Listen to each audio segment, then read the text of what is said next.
So we are here with our editorial board at the Herald and News, and we're going to be speaking with Scott White from the Klamath Water Users Association. He's going to update us on the water situation in the basin and including some breaking news that's been going on. So, Mr. White. All right. Well, thank you everybody for having me.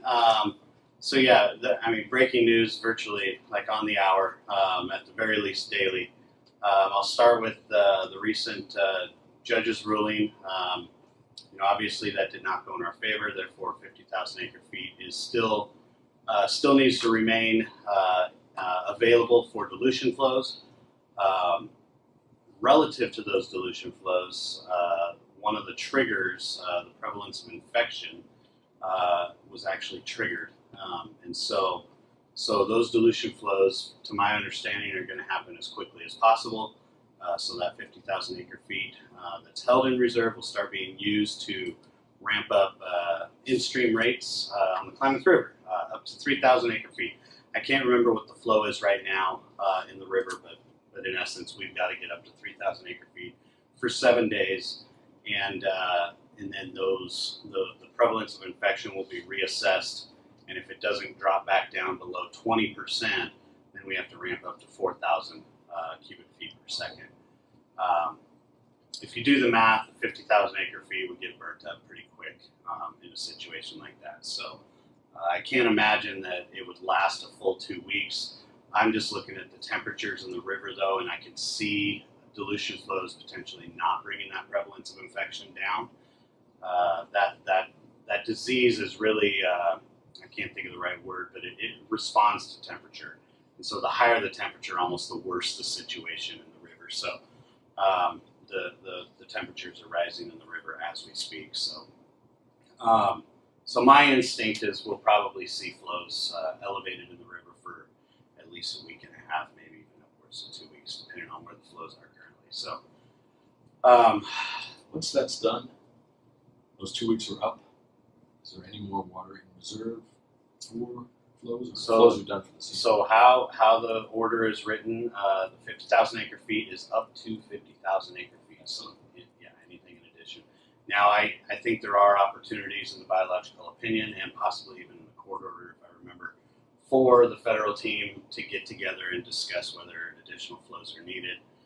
I think under the circumstance that would just be crippling, to be honest with you, for our guys. So that leaves the irrigators how much? 200,000. That's the question of the day. We're hearing 205,000 acre feet. We're looking at the numbers ourselves and trying to figure that all out. Again, everything is so dynamic right now and changing relative to hydrology, relative to what pots of water may or may not be available. So those numbers can be changing, again, like on a daily basis. So we're looking closely at those numbers. Reclamation's looking at those closely at those numbers.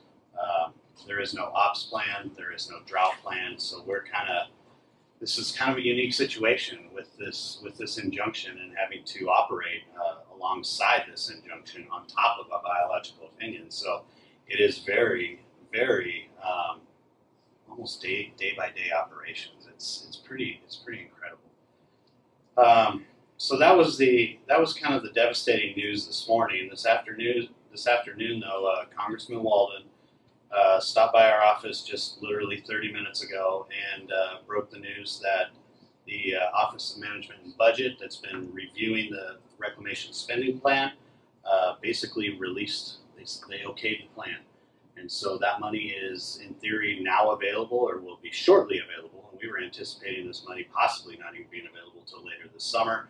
It sounds like this money, this relief for the irrigators, is going to be flowing here in the very, very near future. So we'll be working close with the Bureau of Reclamation to identify what that plan looks like and how that's going to roll out, so to speak. But that was very welcoming news, given the news we got early this morning. So. And that is basically financial compensation for irrigators that are either hurt financially or decide to idle their land, kind of like under the old operation. Yep.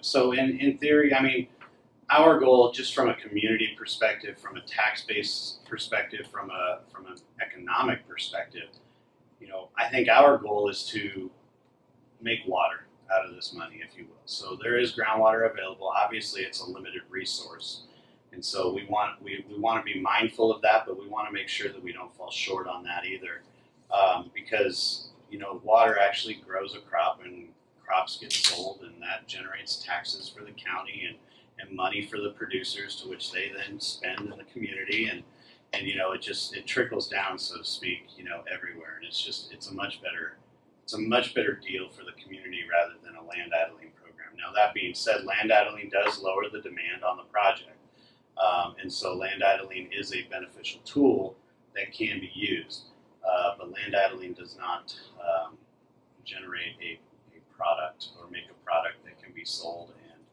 and be taxed and money spent as much in the community. So that's kind of how we look at it. When I was reading, this is out of the next fiscal budget, but the money's going to be available now. No, so basically the omnibus bill, the spending bill, that money was granted, if you will, to the Bureau of Reclamation in the form of, this is your budget. At that point, and my understanding is, the Bureau of Reclamation then has to come up with a spending plan. That spending plan then has to be approved by the commissioner. Once it's approved by the commissioner, then it goes to the Office of Management and Budget, and then they have to basically say, check, okay, it's a good spending plan. Within that spending plan, that $10 to $12 million, I don't know the exact amount, was identified for Klamath drought relief, or some language like that, for them to use through a plan to get that money out to the folks on the ground. So it can come out in this fiscal year. It's not, yeah, it's this fiscal year's budget. You may remember the continuing resolution bills that they had to keep passing, they kicking the can, so to speak. This omnibus did away with that. This is their next budget cycle, if I can call it that. That's probably the wrong terminology, but that's the basic gist.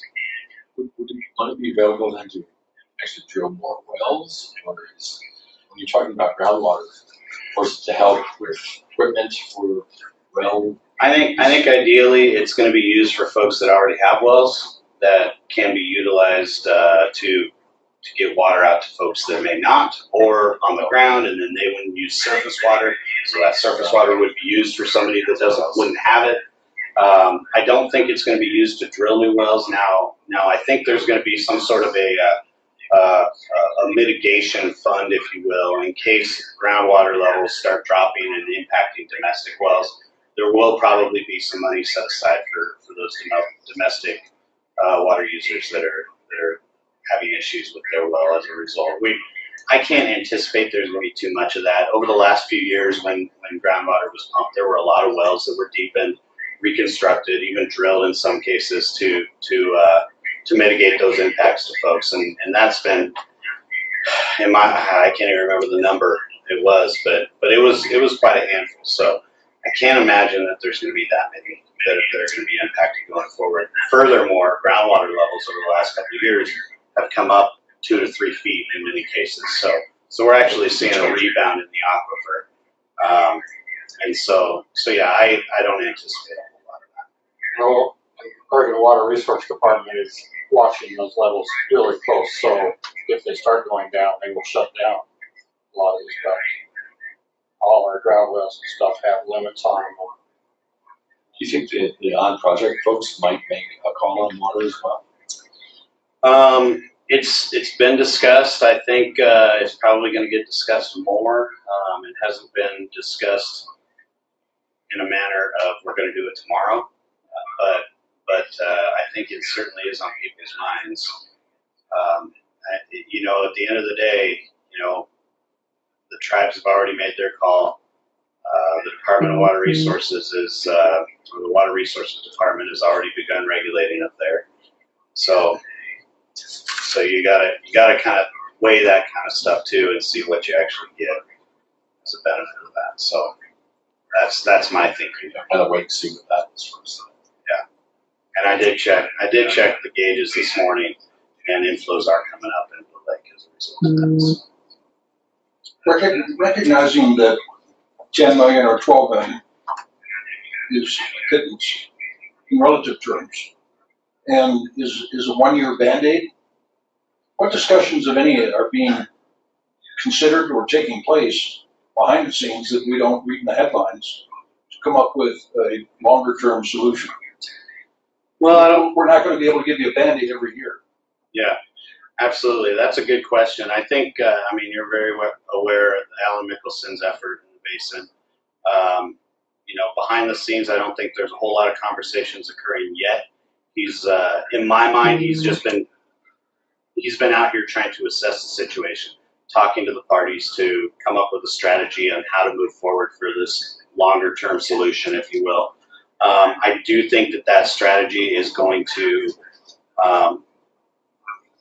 be more apparent, perhaps in the next week or so, when he comes back out. So at least that's our hope, that he has a plan, he's going to present it, and we'll all be able to start moving forward on developing that plan. Or I think he calls it a skeletal framework, and so we could call it putting the skin on the bones, so to speak. So so I think that's the intent, the goal, and I don't think that he's planning on this taking another 10 years like the last one. So our hope, and as you refer to as a one-year Band-Aid, our hope is we don't need these one-year Band-Aids even perhaps next year. So however, with this injunction in place, it just, I mean, we all know how complex this whole water issue is. I still have trouble wrapping my head around the timing and the logistics and how everything is going to come together in one to make sure that we get to that place. But you know, we have to get there, frankly. We have to get there, whatever that ends up looking like. If we don't, it's going to be devastation to this community. Is dam removal still a point of contention, or have we grown up enough to get past that? I think yes, it's still a point of contention for sure. Is it on its own path, and has that been accepted? I think largely, yeah. And are we looking past it? I think many who used to not be able to, I think some have. So I think there's some. I think we're in a better place today regarding dam removal than we were perhaps even 2 years ago. So, but I do still think that it is a point of contention for sure. Where's the Upper Basin in all this? They seem to be the major point of contention in the past, and now they just kind of, I don't know, I don't hear anybody talking about it, especially Commissioner Ballance.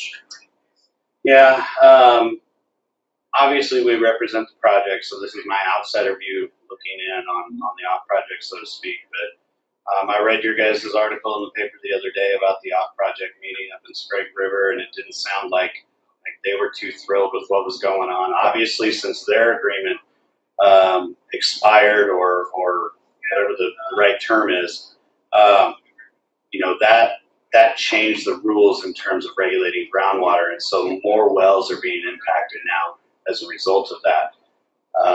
And so even more people up there are being affected by all of this. And so I can't imagine that they're in a good spot. My heart certainly goes out to them. I can only imagine. I mean, as the former water master, I saw the faces, you know, when I was going and knocking on their door telling them to shut off. And so I know what they're going through. And frankly, I think it might even be worse than when I was around doing that, because there's more wells being impacted today than there were back when I was back in my era of doing that. So yeah, they're certainly hurting without a doubt. I think in the folks that I talk to up there, they're eager to find a solution and a fix to all of this, and I think they are supportive of a comprehensive solution, a basin-wide solution, if you will. And I'm right there in line with them. I think that's how it has to be done. This can't be done piecemeal, otherwise we'll continue to be fighting. Alan Mickelson has been very involved with them and making sure they're part of the answer, just part of the skin on the skeleton. Yeah. It's not just us, but it's them, it's the tribes, environmentalists, that everybody's putting the skin on. So we can actually get something passed through Congress. Problem with KBRA, it had so many sides they couldn't get it done. And it's one thing Greg said the other day at press conference. Got to have it so everybody agrees with it so we can get it passed.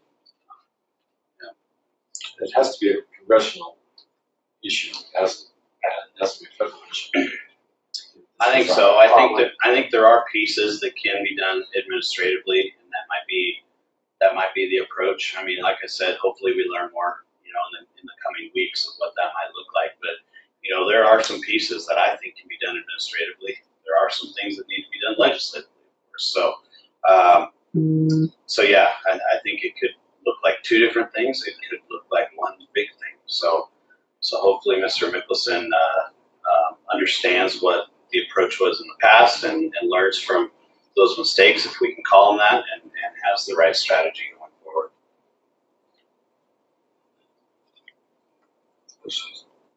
So today the irrigators have 10,500 acre feet, right? To use. Minus about 2,800 of that. So already been used. 2,800's already been used of that.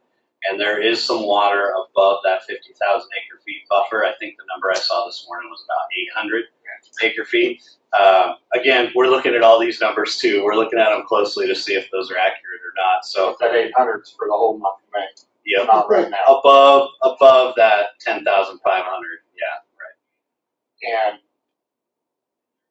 the water users normally use about 50,000 in the month of May. Was it that high? Might be right. I'm pretty sure it's right. My dyslexia. I was thinking 20, but I'm thinking I'm getting that number upside down. It's 50. It's 50. Yeah. So a long, hard stretch. Yeah. And I mean, Tracy, I know you've seen it down in your country, and you guys may have seen some of the pictures on our Facebook page. But when we don't have water, these dust storms are an issue. I mean, we're looking at the soil's drying out, the winds pick up, and the topsoil of these fields that are virtually ready to go. I mean, just blowing away with the They wind. haven't then started planting. Well, in some cases have. I mean, and on it. Shoot, roll into dice. Yeah. Right. And one of the things we talked about a little bit, on land idling, it's got to have a cover crop piece to it too. Because you can idle your land, but then you get the dust bowls. If you're not out there now with some money to put something on there to grow, at least to keep the dust from down, it's key. So it's not just land idling. We've got to have a cover crop part to it. On top of that, just for environment and everything else, because air quality in Klamath is not that great sometimes anyway. So, and time relative to that is certainly of the essence. I mean, we've been talking about this money for weeks and weeks and weeks, and folks have been relying on this money to come, and they've been thinking, yeah, we're going to idle our land this year so that others can have more water. Well, as the days pass, I mean, the time, it's getting critical now. It's crunch time where they have to make the hard decisions. And by not knowing, we're literally seeing the demand on the project raise daily because people are saying, this 40 acres that I was going to set idle, I now have to plant. So now that they've planted it, they have to put water to it. So the demand is rising on the project on a daily basis because they don't know if the money's coming, number one. And number two, is it even going to be available in time to really mean something to them? So they're making those hard decisions virtually on a daily basis to start putting idle land into production. And so it's unfortunate in that regard, that these programs and this money hasn't been worked out, but up until now. But fortunately, we've got the message that the money is going to be available, and hopefully we're rolling out a plan here in the coming days. You weren't here in 2001, were you? No. How much do you think the election has had to do with the reaction you've gotten?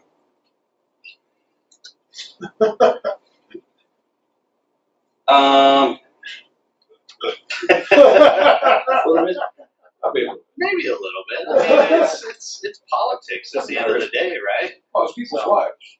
Yeah, absolutely. I don't want to play politics with people's lives. Yeah. I leave that for Washington, D.C. Yeah. That's a fair point. That's a fair point. I mean, but I mean, we also have to consider these elections are every 2 years, and our issues are every year. So, I mean, fortunately, we have a congressman who is here. He recognizes our issues, and he is around. And I think Commissioner Boyd put it perfectly yesterday that every time we do have an issue, you know, Congressman Walden is here, and that I think means something. And I don't know how many congressmen are like that. So. And I know Greg said yesterday that there's more time being spent on Klamath than anywhere else in the Bureau system right now. It seems in the U.S. I mean, everybody's concentrating on Klamath. So they, with Zinke and Greg and those guys, they've been hitting them hard and trying to make them find some kind of answers. Because they're tired of this warfare battle too. They get beat down as bad as we do. Not bad, but Yeah, I think at the end of the day, they want our problems to go away as much as we want our problems to go away.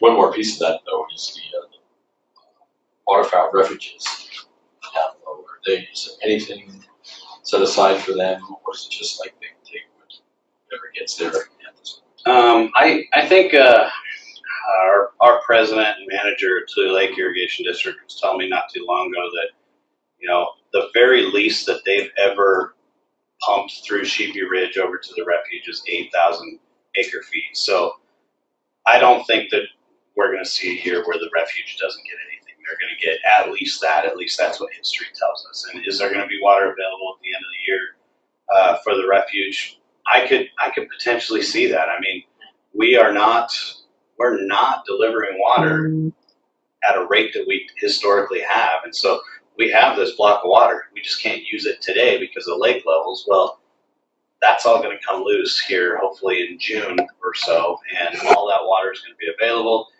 I don't think we can probably use it fast enough, Tracy. So, so potentially, but I can see water being available at the end of and they went into this year extremely wet. They've had more water last year than have in 10, 15 years. It's So, been pretty moderate so far. well, and they really were stockpiled. In fact, they even gave some water to the downstream so their bureau could keep more water up to cover this 50,000 acre feet.